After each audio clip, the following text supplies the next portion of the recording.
Hello, stitch ചെയ്തതിന് ശേഷം ഡ്രസ്സിൽ വർക്ക് ചെയ്യാൻ ഭയങ്കര പാടാണല്ലേ. പക്ഷെ ഞാനത് എളുപ്പത്തിൽ നിങ്ങൾക്ക് എങ്ങനെയാണ് ചെയ്യുന്നതെന്ന് കാണിച്ചു തരാവേ.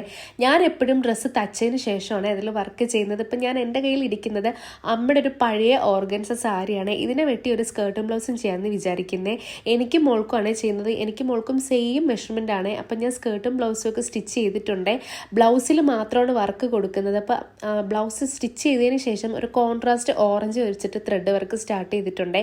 കട്ട് ബീഡും സീക്വൻസും സ്റ്റോണും ഒക്കെ കൊടുത്തിട്ട് 2 ആഴ്ച 3 ആഴ്ചയൊക്കെ എടുത്തിട്ടാണ് ഈ വർക്ക് കംപ്ലീറ്റ് ആക്കിയത്. ഡിസ്കിന് പ്രശ്നമായതുകൊണ്ട് നമുക്ക് ഒരേ കണക്കിരുന്ന് വർക്ക് ചെയ്യാൻ പറ്റില്ല. അപ്പം നിങ്ങൾക്ക് ഇത് ഇഷ്ടപ്പെട്ടാലും ഇഷ്ടപ്പെട്ടില്ലെങ്കിലും കമൻറ്റ് ചെയ്യണം കേട്ടോ. എന്തെങ്കിലും നെഗറ്റീവ് ഉണ്ടെങ്കിലും പറയണേ.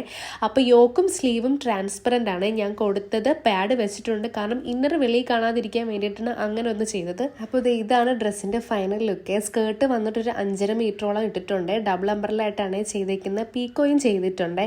അപ്പം ഇന്നത്തെ വീഡിയോ ഇത്രയേ ഉള്ളൂ. അടുത്ത വീഡിയോയിൽ കാണുന്നവരേക്കും ബൈ.